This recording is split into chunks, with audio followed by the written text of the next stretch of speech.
Los invitamos a explorar mundos desconocidos, a adentrarse a los oscuros pasillos de las bibliotecas, a cruzar el umbral de lo fantástico. Bienvenidos a la frontera de los libros podcast, donde su anfitrión, Claudio Soto, conversará con diferentes exponentes de la literatura.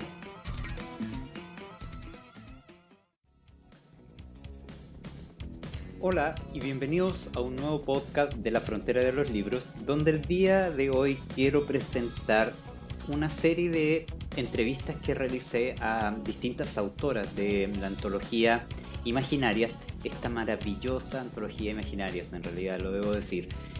Y el formato que quiero presentarles el día de hoy es que son un episodio de este podcast por cada autora.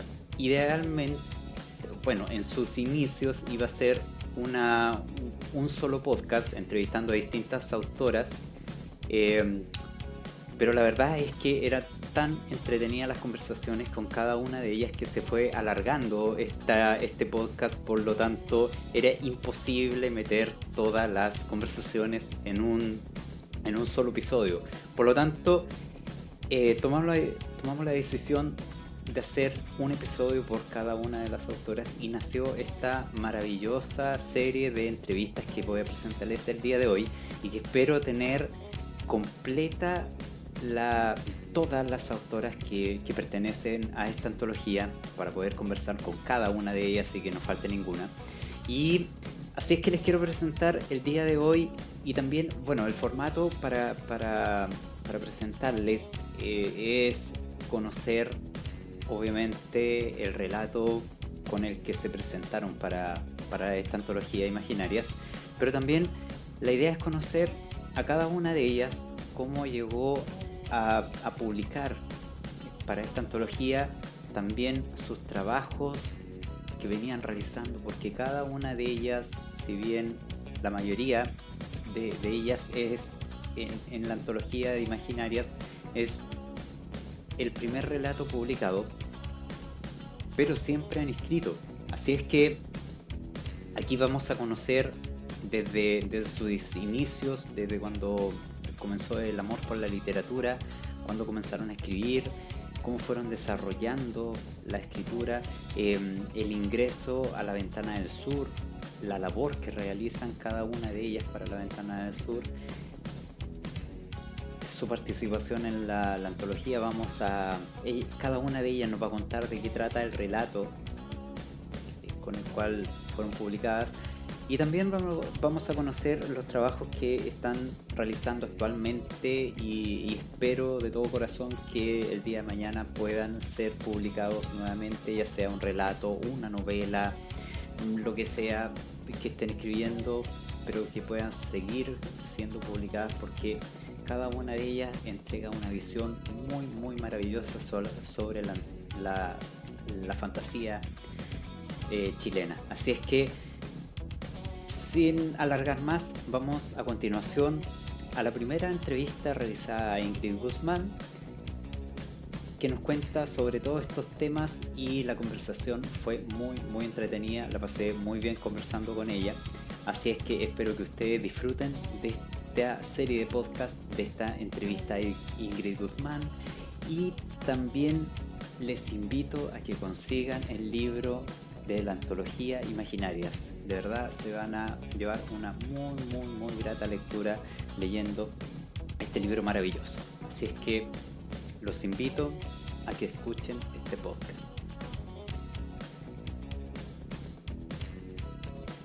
Hola Ingrid, muchas gracias por participar del podcast de la frontera de los libros, donde hablaremos de tu gusto literario, tu formación como escritora, de la antología Imaginarias, qué es lo que me llevó a juntar un grupo de mujeres que han participado en esta antología para armar este podcast, y además estaremos hablando de tus trabajos a futuro. Así es que, bueno, la primera pregunta es ¿cómo estás? Y bienvenida. Hola Claudio, feliz, maravillada, emocionada por fin estar en este lugar tan maravilloso donde han pasado tantos escritores y tantos libros, tantas letras, y ser parte de este mundo lo encuentro ya de por sí un sueño. Así que gracias por invitarme. Muchas gracias a ti. Ingrid, bueno, la primera pregunta es, ¿a qué te dedicas actualmente? Bueno, yo soy ingeniero civil en computación y a eso me dedico.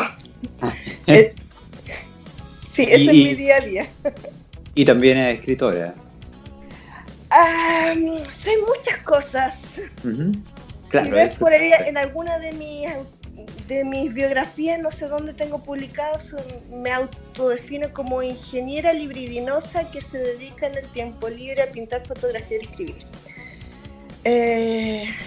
Además de eso soy madre, por lo tanto agrégale otra condición más y eso es parte de mi todo, soy un todo completo. Uh-huh. ¿Y dónde vives actualmente? Ñuñoa. ¿Y en qué lugares tú has vivido y cuál es tu lugar favorito de ellos? ¿O te lo podría cambiar? Ñuñoa y Ñuñoa. Voy a mantenerme toda mi vida y no me muevo de acá. No, adoro mi comuna desde siempre. Esta es la tercera casa en la que vivo actualmente y no me muevo de acá. Yeah. Es que es un lugar donde dentro de Santiago, mira, yo no soy de las que ama Santiago. Yo no le digo Santiago, todo lo contrario, yo lo adoro con todos sus bemoles. Me gusta esto de que tenga de todo al alcance de la mano. La movida cultural es potentísima y eso lamentablemente no lo he podido vivir de la misma manera en regiones cuando me ha tocado estar en regiones por distintos motivos. De distintas cosas, he tenido temas, bueno, no solo lo cultural, también he tenido temas de emergencias médicas, por ejemplo, en distintas ciudades. Y no es lo mismo en provincia que en Santiago. Entonces yo no me muevo de Santiago y dentro de Santiago una de las comunas más ricas para mi gusto es Ñuñoa, porque todavía tiene esa mezcla del antiguo Santiago de barrio, mezclado entre árboles y casonas, donde puedes caminar de noche y conoces al almacenero en la esquina. Es maravilloso. Es idílico todavía para mí. Y dentro de estos lugares que estás comentando de Ñuñoa, ¿cuál es tu lugar favorito o el que más frecuentas? No, mi casa, lo siento, yo soy de casa absoluta. Me demoré más de 10 años en encontrar la casa ideal, buscándola, y una vez que la encontré me cuesta que me saquen de aquí. De hecho, cuando trato de hacer cosas, invito a mi casa. O sea, si tenemos que hacer un evento con un escritor, bueno, hagámoslo en mi casa, preparemos todo en mi casa. No, adoro mi hogar. Este es mi cielo, mi paraíso en la tierra. Entonces, ¿tú haces también eventos en tu hogar? Cuéntanos un poquito de ello. Bueno, de las cosas que tengo formalmente, sí, tengo una cosa que es un club de lectura, que se llama Las Mamás Libridinosas. Por eso digo que soy una ingeniera libridinosa. Sí, libridinosa significa adicta al deseo textual. Y Las Mamás Libridinosas ya tiene más de 3 años como club de lectura, así que te imaginarás la cantidad de libros que hemos leído, donde siempre es uno al mes, y luego compartimos entre todos. Nació en una idea absolutamente mía. De hecho, para potenciarme hice hice un curso en la DIVAM, que es para mediadores de clubes de lectura, para poder hacer un club más potente. Así que soy certificada por la DIVAM como mediadora de clubes de lectura.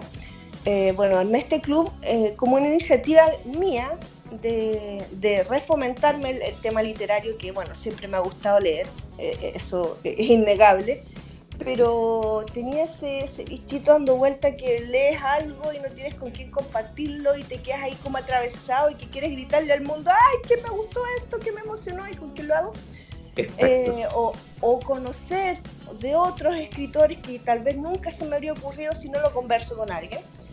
Entonces partí yo invitando un club de lectura dentro del curso de mi hija mayor, donde se me acercaron unas mamás que como que casi gritaron yo sabía que había algunas que tenían ese interés. Entonces efectivamente son miembros desde el inicio, y de ahí después invité a otros del curso de mi hijo, y de ahí entonces partió esto de las mamás libridinosas, porque éramos todas mamás de alguien.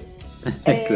Después tuve que ponerle un límite de personas porque me empezaron a llegar más y más, y dije ya, alto, dije 10 máximo, porque también el tiempo se nos hacía corto, partíamos a las 8 de la noche y terminamos a las 10 y generalmente a veces terminamos a las 11 durante la semana, entonces igual es difícil, donde todas somos personas que trabajamos, donde todas somos mamás y donde todas además nos gusta leer y no leemos solamente, ya alcanzamos un ritmo tal que no leemos solamente el libro del club, sino que leemos algo más y todo eso lo compartimos en ese ratito que nos juntamos.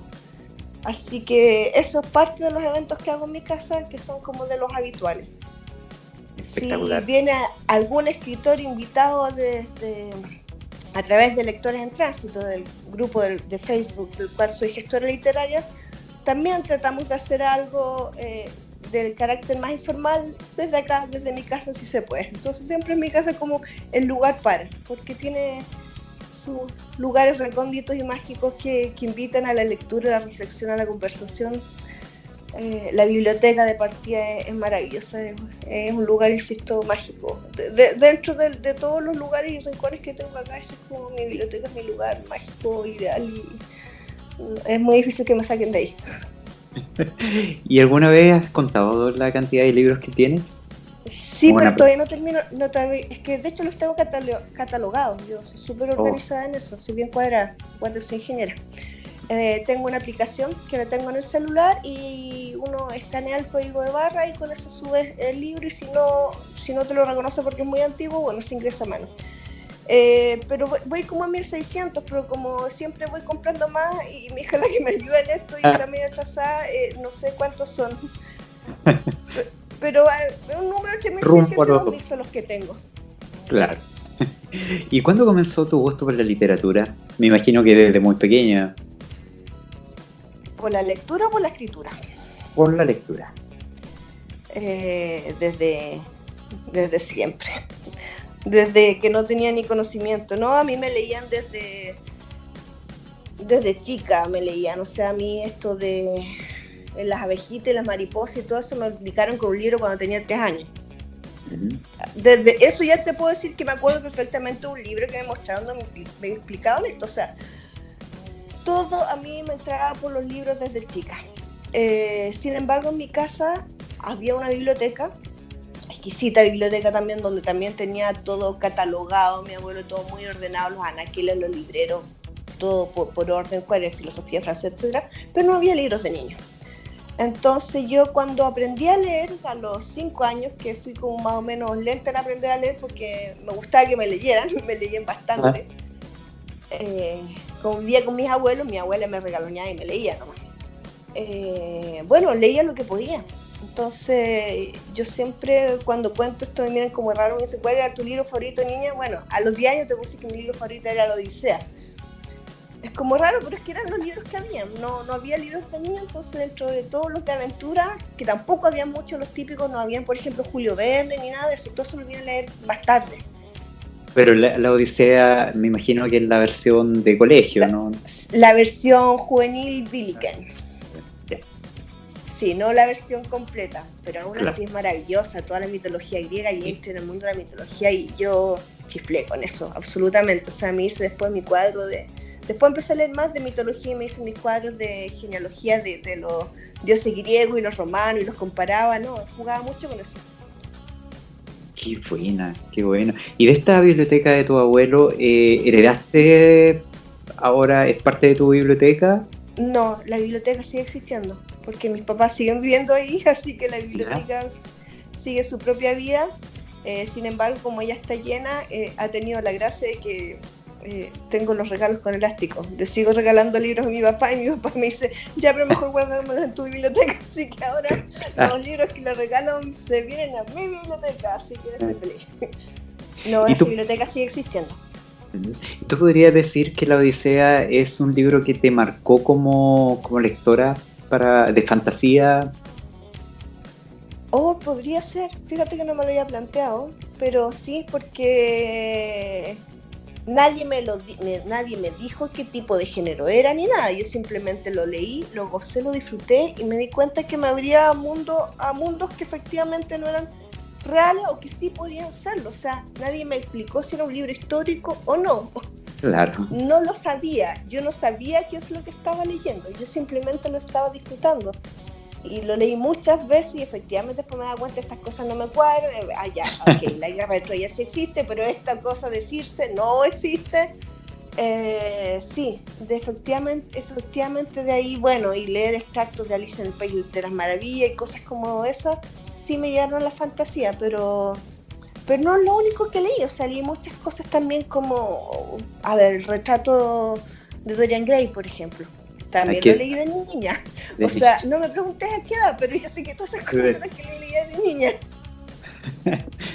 Qué buena. Entonces yo creo que era muy avanzada en el colegio a la hora de cuando ordenaban la lista de libros que tenían que leer. Yo creo que tú eras como ya estaba avanzada al nivel de tus compañeros. Sí, me odiaban un poco. Ah, ya. Sí, me detestaban un poco porque, por ejemplo, cuando nos dieron a leer 100 años de soledad, ajá, que yo me lo leí de una patada, muy, muy rápido, no sé, digamos, una semana, no sé. El libro no sé cuántos meses dieron para leerlo, entonces yo gocé el libro. Todavía, mira, es que no lo he vuelto a leer porque me pasa que a veces leo esas cosas y me quedan tan grabadas que es como si lo hubiera leído ayer. Entonces lo gocé mucho. Y obviamente mis compañeros no se lo leyeron, entonces iban a mi casa y me pedían que les contara el libro. Y yo les hacía un resumen del libro y les iba contando, y si se portaban mal, le dije, ya, se portan mal, no les voy a contar lo de las mariposas. Y después sabía que iban a preguntar lo de las famosas mariposas. Cosas como esas. O cuando nos daban a elegir, ya, vamos a leer Hermann Hesse. Pueden leer Demian o Siddhartha. Yo no había leído ninguno de los dos. Estaban en la biblioteca del colegio ambos, entonces yo pedí y me dieron Siddhartha, ok, me leí Siddhartha, me lo leí también muy rápido, había que dar la prueba y resulta que otro compañero que sentaba al lado mío, que estaba cerca, tenía Demian. Yo, oye, préstamelo, te lo devuelvo mañana. En un día me lo leí Demian, aluciné, entonces cuando llegó el momento de dar la prueba, me dije, dime la respuesta a esta, pero yo me leí el otro, no importa, o sea, yo me había leído los dos libros, entonces al final era lo mismo. Claro. Me pasaba mucho eso, que cuando había pruebas donde escribí uno o dos libros, yo me leía los dos libros. Espectacular. ¿Y cuándo tú comenzaste a escribir algún cuento o alguna historia ya larga? ¿Cómo fue ese proceso de pasar de lectora a escritora? A ver, de escribir yo empecé, yo creo como la mayoría de los niños aquí en Chile, que no estamos potenciados por los premios Nobel que son de poesía. Ergo, yo escribí poesía desde los 5 años. Apenas aprendí a escribir poesía, según el estilo de poesía que me leía mi abuela, que me leía mucho Gabriel Mistral, Amado Nervo y Carlos Pessoa-Belli. Entonces, influenciado por ese tipo de estética dentro de la poesía, escribí mis primeros versos y de ahí lamentablemente tuve la mala ocurrencia de mostrárselo a mi profesor en el colegio y no me soltaron más. No me soltaron más por muchos años. Mientras estuve en el colegio estaba forzada a escribir el poema para el Día de la Madre, el poema para el Día del Profesor, el poema para el Día del Carabinero y así sucesivamente. Entonces terminó siendo un poquito odioso para mí. Claro, me imagino. Y la época. Olvídate cuando me tocó lo del Día del Carabinero, eso lo he contado varias veces. Estábamos en años 80 y tanto y yo, carabinero, no sé qué carabinero, y atrás la gente haciendo protestas mientras yo estaba discursiando, no, era un poquito caótico. Claro. Así que como que dejé de hacerlo, ya como que fue un rechazo al tema de la escritura. Sin embargo, había algo como candente en mí y siempre presente, y me encantaba escribir, pero me costó mucho reconocerlo.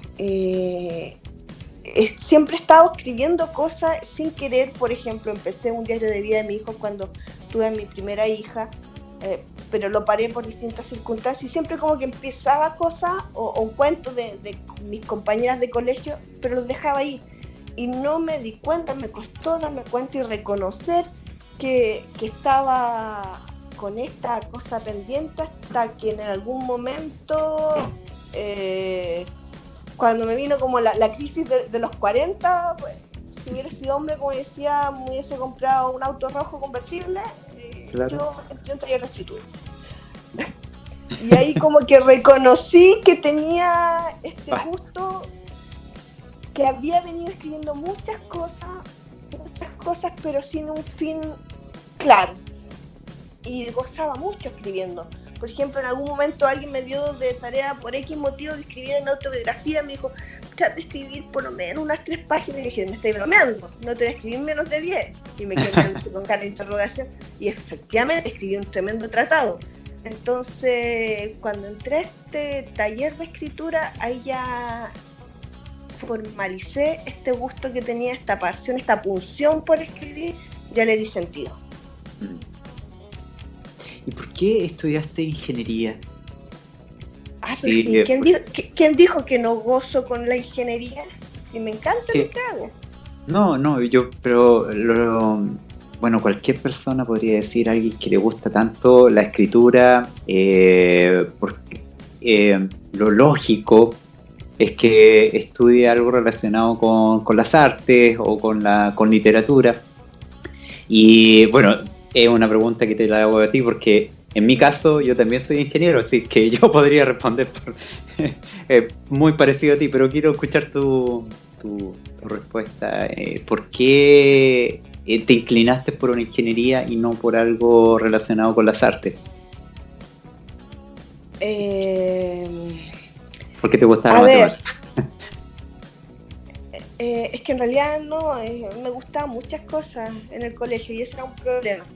Yeah. A decir verdad, yo por muchos años, y hasta tercero medio, yo quería ser actriz. Mi norte era ser actriz. Y yo, incluso cuando me hicieron esta prueba de vocación o de talento, decía, tú te tienes que ir al humanista. Y dije, yo no, porque quiero ser actriz. Y son muy pocas las vacantes que hay, por lo tanto tengo que dar una buena prueba de aptitud, y por lo tanto en el matemático donde mejor sea la aptitud para ser actriz. Así que me fui al matemático para ser actriz. Eso fue hasta tercero medio. Al principio de cuarto medio decidí que estoy puro dando la hora, que en realidad yo no voy a ser actriz y no sé qué voy a hacer. Y entré en crisis existencial hasta que me tocó dar la prueba de aptitud. Y ahí me di cuenta que en realidad una de las otras cosas que gozaba mucho, tuve muchos años en teatro y haciendo teatro y sí me gustaba mucho y efectivamente son de las cosas que me hacían vibrar, pero de las cosas que hacían el día a día, nosotros teníamos la gracia que yo tenía computación en el colegio, en tercero y cuarto medio, y la pasaba chancho en las clases o con las tareas, cuando daban tareas, si usted quiere sacarse una nota extra, haga un juego. Yo hice el famoso juego y me saqué un 7 con el juego y me lo pasé muy bien haciéndolo. Entonces dije, tenía casi promedio 7 creo en computación. Creo que en la prueba global me puede bajar un poco la nota, como me ponía nerviosa pero tú al final, pero me iba muy bien en computación. Y dije, escucha, en realidad podría estudiar esto. Bueno, y si voy a estudiar computación, que sea donde sea lo mejor que hay de computación en este momento acá en Chile. ¿Y dónde? En la Chile, ingeniería, listo. Y por eso me fui por allá. Claro, o sea, tu vocación estaba compartida en varios gustos y claro, elegiste computación. Claro, sí, es que sabes lo que pasa es que abogado no, periodista, me cargan los periodistas, lo siento, tengo vocación. Me ha tocado en la universidad, de hecho dirigí una revista, después dirigí una revista dentro de mi trabajo y en eso he hecho de periodista y me sale también natural, pero no me gustan los periodistas. Claro. Entonces no podría, o sea, de hecho mi profesor también me recomendaba ese tipo de carrera, no me cuadra, no, estoy feliz con la ingeniería en computación, que en realidad en el fondo si tú la piensas es otra manera de escribir, también una manera de estructurar el lenguaje. Exacto. Bueno, y tú, el hecho de que hayas estudiado ingeniería y recién estabas comentando que es otra manera de escribir, ¿de alguna manera lo has podido relacionar con la escritura? Por ejemplo, a la hora de hacer algún relato, de fantasía. Yo ya me estoy imaginando que tiene que ver con, por ejemplo, la inteligencia artificial. A ver, más que nada en la forma de cómo trabajar, pero yo creo que no sé si tiene que ver con ser ingeniero o no. Es cuando uno o es arquitecto o es jardinero para escribir. Yo soy más bien del tipo de arquitecto, en el sentido de pienso todo primero antes de tirarme a escribir. Estructuro y resuelvo el problema en mi cabeza así desde el punto de ingeniero. ¿Cuál va a ser entonces mi temática? ¿Cuál va a ser el clima? ¿Cuál va a ser el problema que voy a ayudar? Y una vez que lo tengo en mi cabeza, sin saber el detalle exacto, ahí recién me lanzo a escribir.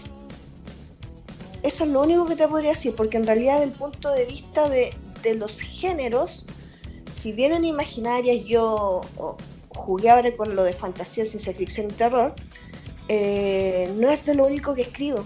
Yo soy polígama en géneros en tanto de lectura como de escritura.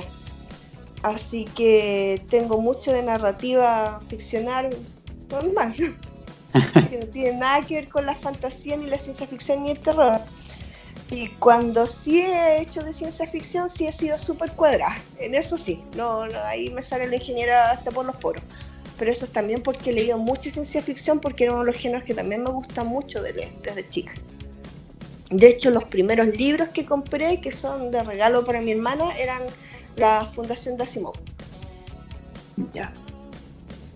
Espectacular libro. Sí, absolutamente. Es un básico que tiene que estar en toda biblioteca. Hablemos de Imaginarias. ¿Ya? Mira, esto nace como una agrupación de mujeres reunidas en la Ventana del Sur. Esta agrupación se llama La Ventana del Sur. Y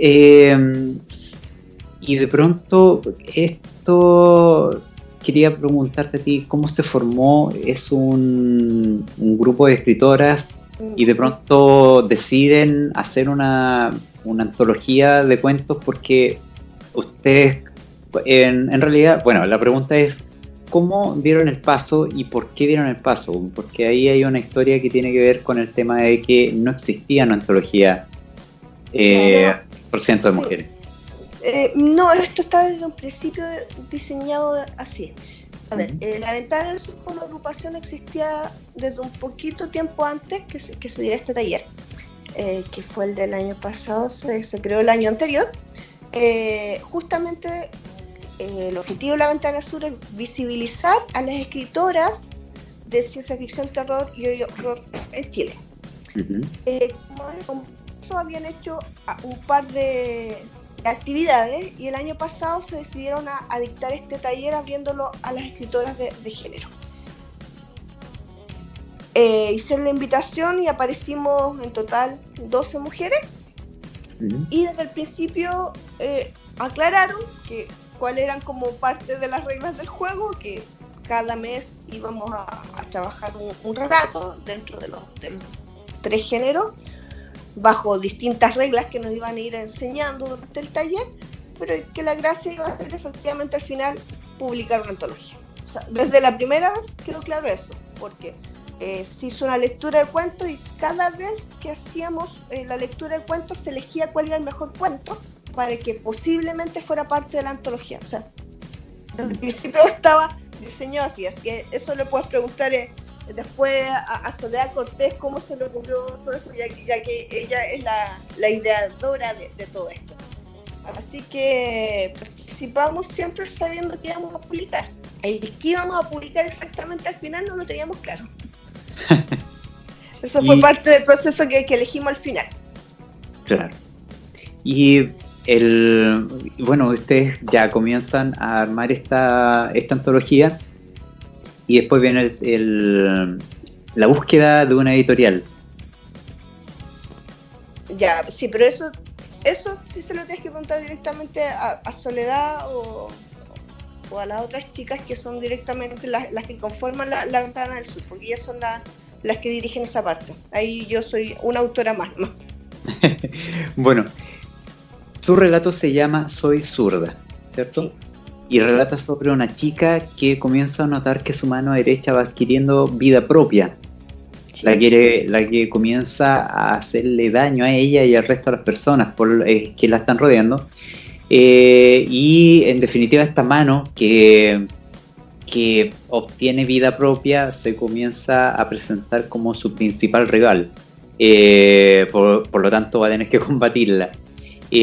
Aquí es un relato de alta fantasía. Vemos como un dramatismo, porque uno se lo comienza a imaginar qué es lo que pasaría si una parte de nuestro cuerpo adquiere vida propia y que también se vuelve en contra nuestra. Uh-huh. Este relato, ¿tú lo pensaste como solamente un elemento fantástico de una parte del cuerpo, en este caso una mano, que se vuelve contra la persona, o también está pensado como que quiere representar otra cosa de la actualidad, de la historia, el hecho, porque uno puede tener más de alguna lectura? Es que, a ver, intencionadamente está hecho con más de una lectura, sin embargo, la que puede ser cliché y obvia, la política, no, esa no me interesa. Ya. Pero, sin embargo, cuando uno escribe, uno entrega su relato al mundo, así que si alguien quiere hacer su interpretación es libre de hacerlo. Mi interés no iba por ahí, no, porque cuando me gusta poner algún mensaje, no me gusta ser tan evidente. No es como que el personaje venga y diga, ¡ay, yo estoy abogando por la humanidad! Y entonces, no, eso lo detesto. Entonces me gusta que sean más difíciles, más intrincados, que sea efectivamente no en una lectura tan rápida ni tan directa. Me gusta que esté más oculto. Y mi mensaje en realidad, no sé si alguien lo va a encontrar, y prefiero no decirlo. Voy a ver si alguien alguna vez está con el mensaje oculto exacto que pretendí dar. Pero sí, tiene más de una lectura. Y entre otras tiene que ver con que la maldad puede estar en cualquier parte. Y eso es lo más interesante, que todos tenemos un lado oscuro. Claro. Y se puede revelar, en este caso se reveló a través de una mano. Uh-huh. Claro, porque en cualquier estructura social, estructura familiar, siempre puede haber un miembro de esta estructura que se puede volver en contra de la propia estructura. Por ejemplo, un familiar... Dentro de uno mismo, que eso es lo más interesante, que en este caso lo formalicé como en algo físico, pero entre uno mismo, como ser humano, uno también tiene un lado que puede ir contra uno mismo, que uno mismo se boicotea a veces a sí mismo. Valga la redundancia, o sea, hay personas que son optimistas y ven todo hacia arriba, pero hay otros que son negativos y se tiran todo hacia abajo. Ahí está la maldad intrínseca que te está tirando hacia abajo, que te está boicoteando tus propias formas de salir adelante, tus propios sueños, tu propio anhelo. Entonces, yo creo que la maldad es una forma, insisto, es por decirle la parte oscura que tenemos todos los seres humanos, que en algunos se manifiesta más explícitamente y en otros no. Ingrid, esta es la primera antología en la que participas, ¿cierto? No, la segunda. La segunda, ¿y la primera cuál fue? Jueves, que fue autoeditado, que fue producto del taller de narrativa anterior en el que yo estuve. Ahí tengo 3 relatos publicados. ¿Y esta antología está disponible en algún lugar? Sí, está a través de la web. Si quieres después te mando exactamente el sitio que es de La Lupita, el blogspot La Lupita, algo así, no me acuerdo exactamente ahora, pero es algo así. Sí, pero lo dejamos disponible para todo el mundo. La gracia es que queríamos compartirlos con todos y fue un muy buen trabajo. Fue de un año de taller también, donde decidimos, ahí no estábamos buscando hacer una antología, pero nos dimos cuenta, ese era un taller que era semanal, era mucho más estricto y más exigente el trabajo, y nos dimos cuenta que teníamos tanto material bueno al final del año que nos propusimos hacer una antología y la autoeditamos, la lanzamos, y después me quedó más material. Mandé a un concurso y aunque no quedó, uno de los jueces le gustó mi cuento y lo publicó también en un sitio literario, así que están mis cuentos por ahí dando vuelta. Y ahora estoy esperando, participé de otra antología que estamos esperando los fondos, a ver cómo le va con los fondos del libro, a ver si sale publicado o no para el próximo año. ahí con ciencia ficción. Qué bueno. ¿Y esta antología, quiénes participan? No lo sé, a mí me invitaron y no puedo decir nada más porque, como te digo, está todavía en fondos concursables, así que no estoy con autorización para publicar nada. Lo único que puedo decir que al respecto de mi cuento, que es de ciencia ficción basada en hechos reales. Mira, hace poco yo estuve conversando con Luis Saavedra, que es autor de cuentos de ciencia ficción, y él me contaba que él se considera un autor de cuentos. Él escribe solamente cuentos. ¿Tú también te podrías considerar como una autora de cuentos o tienes pensado escribir el día de mañana una novela completa?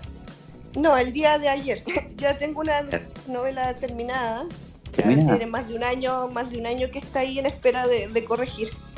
Sí, no, yo partí con lo del taller anterior, con el taller que hice con Ana Cruz. Ahí yo escribí buena parte de una novela y la terminé después por mi cuenta, y eso lo terminé antes de entrar a La Ventana del Sur. Así que tengo esa novela ahí esperando, la dejé como en reposo mientras incursionaba en este otro tipo de géneros para abrirme más la mente.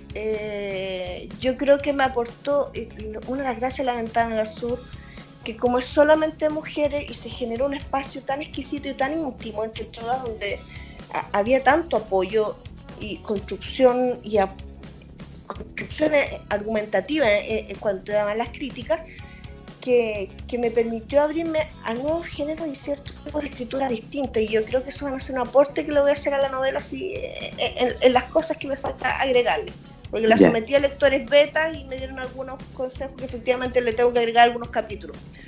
Entonces, entre las cosas que aprendí mucho acá en La Ventana del Sur, por ejemplo, fue la parte erótica. No quise escribir con un cuento erótico en Imaginarias, pero sin embargo me quedaron varios cuentos al respecto que eventualmente podrían salir una antología de Sengari, donde mezclo la fantasía con el erotismo.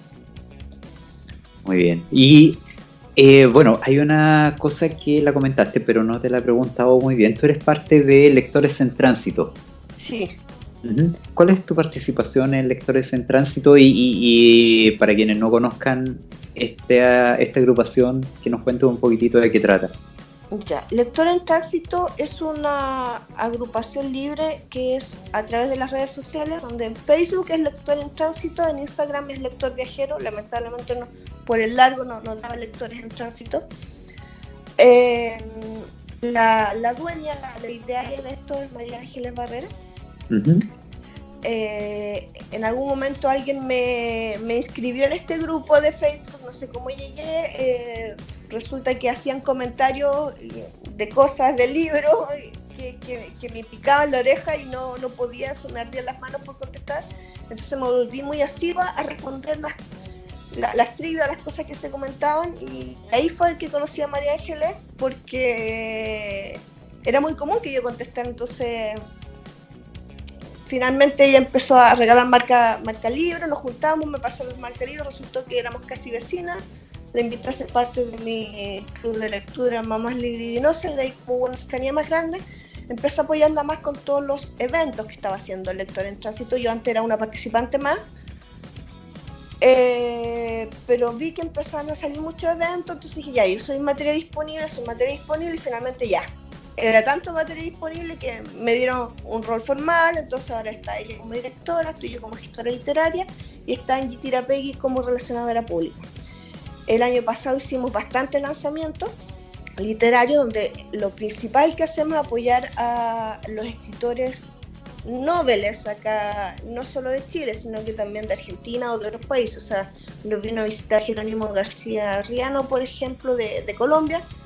Nos vino a visitar Debret Viana y Mariana Bacho desde Argentina, y se me van a escapar otros y me van a pegar, porque también vino Pablo Di Marco y se me olvidó otro más que después me van a odiar porque no lo estoy nombrando, pero han venido también de fuera del país a lanzar con nosotros. Entonces ha sido un honor absoluto poder conocer a gente tan diversa, escritores tan exquisitos, conocer distintos estilos de género, distintas culturas.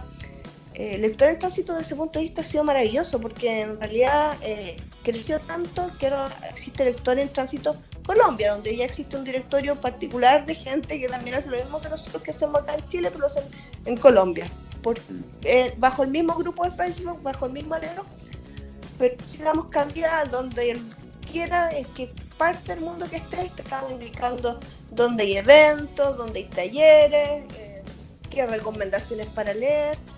Y mi rol como gestora literaria es más que nada ser un puente entre los escritores, el grupo y la gente. Claro. Importante labor, muy importante labor. Ay, y muy entretenida. He conocido demasiados escritores y sabes que en serio es muy entretenido, muy entretenido.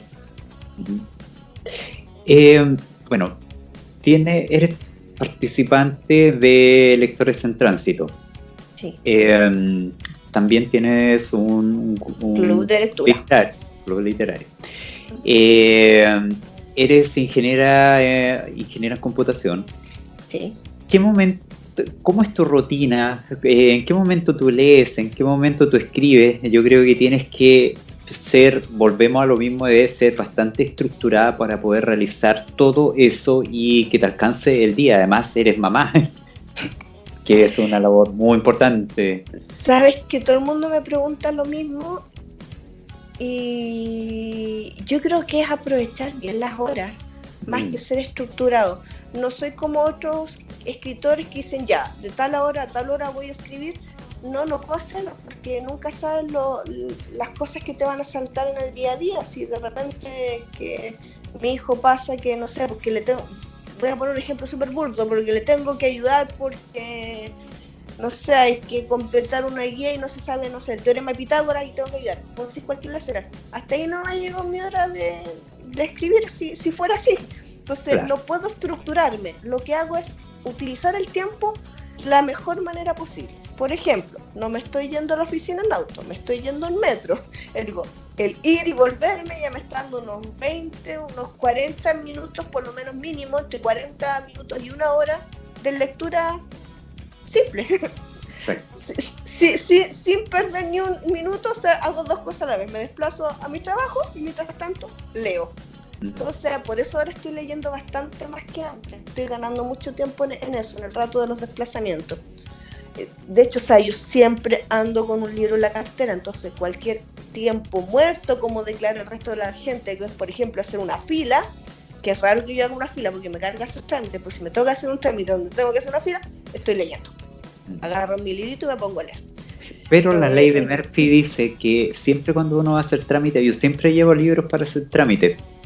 Y nunca tengo tiempo de leerlo en esos trámites porque es como que se da el momento de que justo el trámite es cortito y no alcanzo a leer. Maravilloso, entonces, ganaste tiempo en otra cosa, no sé. Por eso, no sé, yo pienso, por ejemplo, si tengo que cocinar, no voy a cocinar como para ahora. Cocino harto, entonces para hartos días. Entonces, yo insisto, o sea, cuando ocupo el tiempo, trato de ocuparlo lo mejor posible, sacándole provecho. Entonces, también, por ejemplo, si estoy cocinando algo que dejé en el horno y lo dejé un rato, estoy inventando, existo cosas sobre la marcha, se me ocurren, agarro mi librito, mientras tanto me siento con un piso mientras espero que la cuestión se cocine y ya sigo leyendo.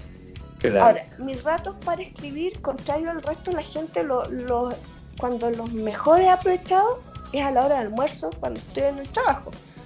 Voy a almorzar, almuerzo rapidito y ando con una libreta de mi cartera en un libro, una libreta y un estudio. Muy a la antigua, yo escribo en una libretita con lápices de colores. Entonces, con un color escribo la idea, con el otro le hago los comentarios, así destacando, pero cuando escribo mejor sí, en esos ratos que me doy después de almuerzo. Y después, al final del día o el fin de semana, llevo eso a trabajar en el computador. Pero no te podría decir que lo hago todos los días, no tengo una estructura para eso. ¿Y tu gusto por la lectura se lo has traspasado a tus hijos o ellos de manera natural han encontrado el amor por la lectura? Bueno, tengo dos, niña y niño. Mi hija la logré contagiar full. Mi hijo adora el libro como objeto, o sea, desde chico, desde bebé, para él ir al mall era quedarse pegado en la juguetería y quedarse pegado en las librerías. No sabía leer, pero miraba los libros y se quedaba pegado y fácilmente podían estar 1 hora ahí los dos. Y yo sabía que si se me perdían era porque estaban en la librería. Era muy lindo eso. Sin embargo, no, al menor no le he logrado que adquiera el hábito de la lectura, para nada. Sin embargo, la mayor sí, y me encanta. Ella fue la primera que me dijo en algún momento, fue la que creyó en mí cuando tomé el primer taller de escritura. Me dijo, mamá, porque yo le empezaba a leer mis ejemplos de tareas que tenía, y en un momento dijo, mamá, para leerme. Cuando tengas tu libro publicado y haya que estarlo ahí vendiendo para la firma, yo te voy a estar acompañando. Déjame leerme ahora. Fue la primera y dijo, ya, tú vas a sacar un libro y vas a estar firmándolo. O sea, creyó en mí. Y si es la que me apaña y es mi diablito, la que si vamos a una librería me dice, cómpratelo, mamá, pero mira, quiero leer, mira este y mira este otro. Y no puedo dejar de comprar, porque me mira con esos ojitos de gato de Shrek y ¿qué voy a hacer? Entonces, ella tiene ahora su propia biblioteca que ya tiene más de 100 libros. Espectacular. No hay Sí, que entonces, conocer a alguien que te esté incentivando a que compre. Porque por lo general uno mismo es quien se reprime y no existe esa persona que te dice, no, llévalo nomás, te lo mereces. sí, tengo a mi hija que es mi espejo, pero es mi billetera la que sufre, pero bueno. Sí. Así que evito, pero no puedo, pero caigo en decirle talla. Ahora viene la primavera del libro, o antes tuvo la feria del no sé cuánto, o este año está esta feria del libro, y ahí vamos, y ahí... bueno, ahí las dos terminamos gozando, cada una con su grupo de libros. Y lo bueno es que tenemos algunos gustos compartidos, así que algunos ya te los compro tú, pero me los prestas ya. Llegamos a ese acuerdo. Tú que has visto como lectora y como escritora la evolución de la literatura chilena, de la literatura de género, ¿cómo las ves en estos momentos? Mira, yo le he preguntado a algunas personas, autores, y me dicen que en esta época se está viviendo la segunda época dorada de la literatura fantástica en Chile. ¿Qué opinas tú al respecto? Sí. Si estamos hablando de género, ¿te refieres a eso, al género fantástico? Porque claro, hay muchos géneros. Ya. Claro. Sí, hablando del género fantástico, te diría que sobre todo en el canon de las editoriales independientes sí se ve mucho. O sea, es cosa ir a cualquier feria de estas que se hacen y te das cuenta que se está escribiendo mucho y por suerte sí se está comprando bastante. No sé de los grandes editoriales.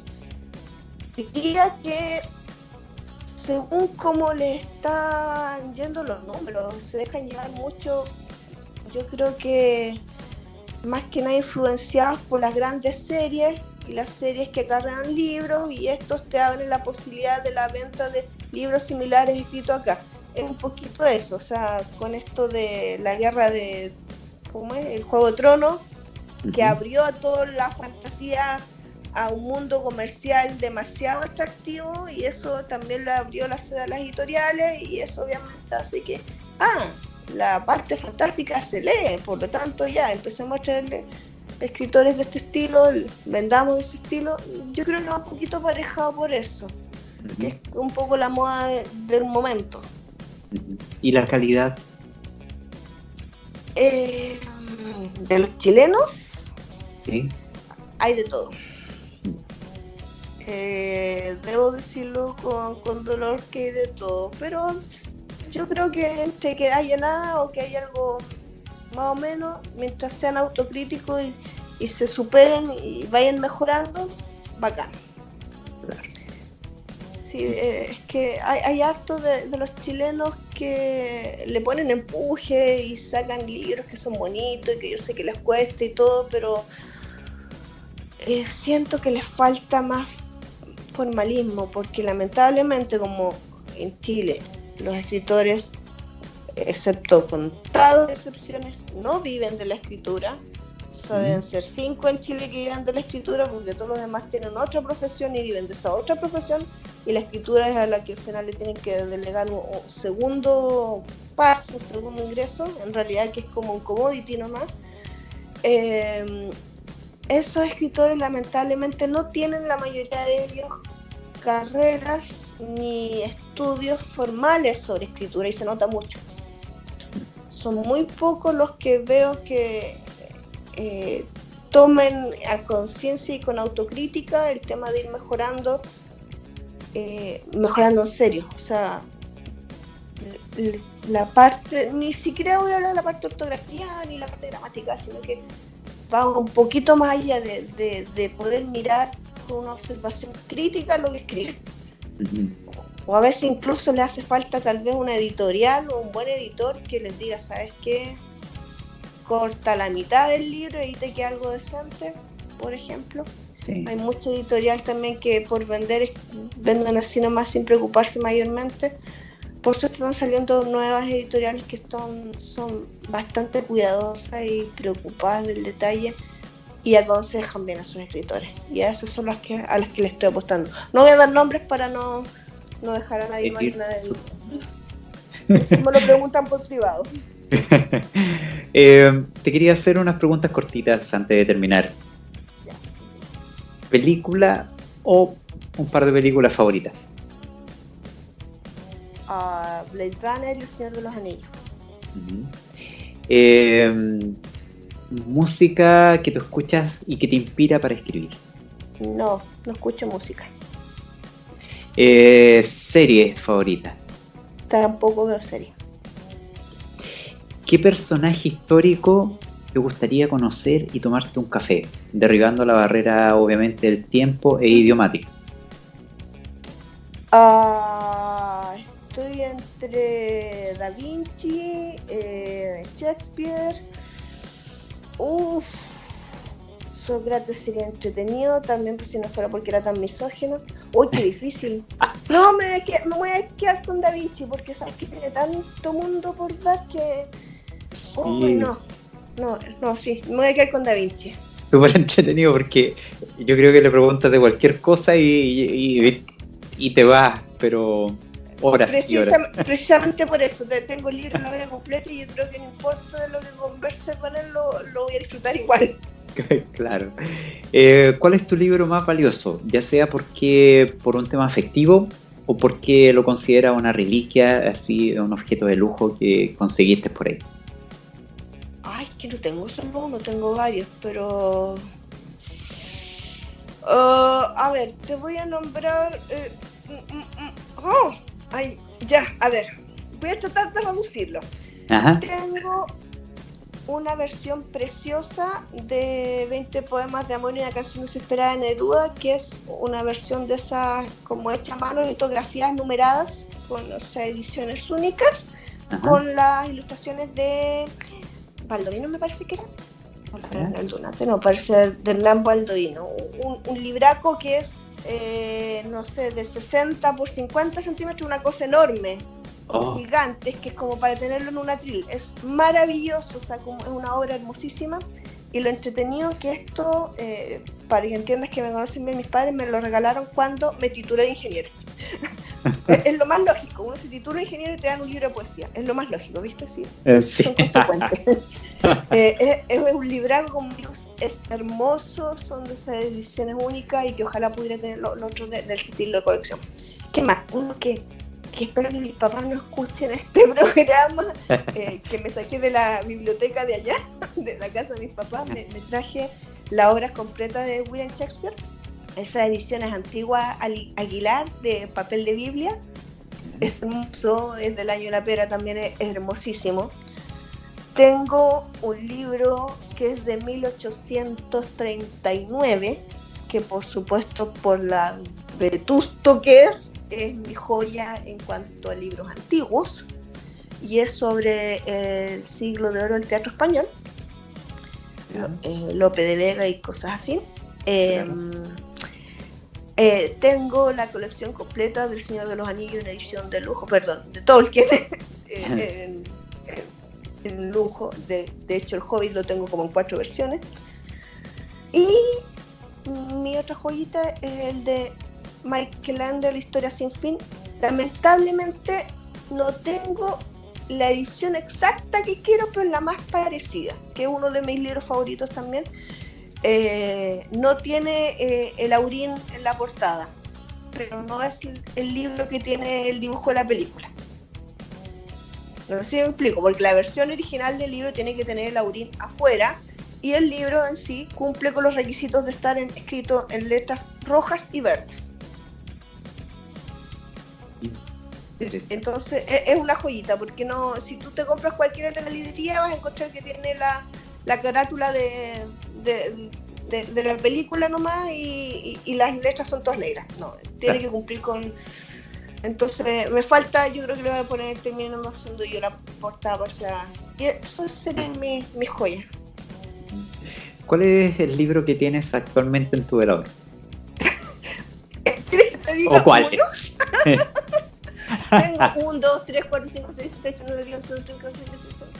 Tengo 20 en mi velador inmediato. Yeah. Uno encima, que es el que de los que estoy leyendo. Tengo el otro que tengo en la cartera, y tengo en el velador de abajo, tengo otros 10 más. ¿Por dónde quieres que pare? Tengo, miren, entre Liliana Bodoc, que me trajeron de hace poco a Argentina, toda la saga de Los Confines, y la de los dragones. No tenía nada de eso. No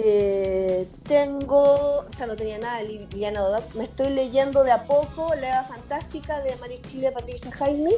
Es un libro muy similar en el sentido de imaginaria, pero solamente más desde el punto de vista de horror y obviamente de escritoras internacionales.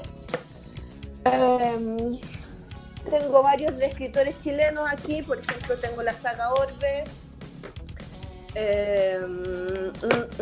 ver, déjame ver qué otra cosa tengo. Uno que se llama Aterrizaje de Emergencia de Montserrat Galicia. Todavía no me lo empiezo.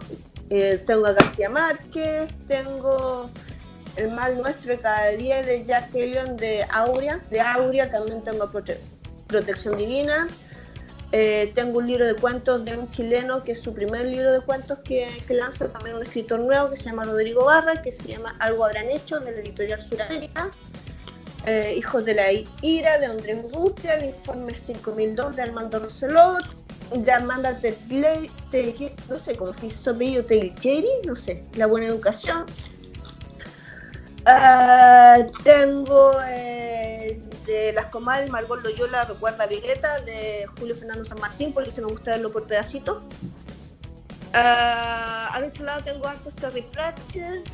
Yo creo que ya es suficiente con eso, ¿no? Bueno, y me estoy leyendo en la cartera el que me compré el viernes en el último lanzamiento, Circo de Medianoche de Patricio Alfonso. ¿Es suficiente con eso? Sí, me encanta. Bueno, y para el club de lectura me estoy leyendo a María Luisa Bombay. Me encanta la variedad que de tus gustos, porque lees de todo. Cuando a alguien le preguntan ¿de qué lees tú? No, leo de todo. Pero, ya, entonces ¿lees terror? No leo terror porque me da miedo. No, cuando tú lees de todo. Yo soy polígama y tengo también aquí algunos de literatura infanto-juvenil que no te los dije, pero tengo así propios de los que son de los que tienen que leer mis hijos, que también me gusta leerlos a mí. Sí, entonces, sí. Pues, hay que de alguna manera las excusas son ellos para poder comprar los libros. No, espectacular.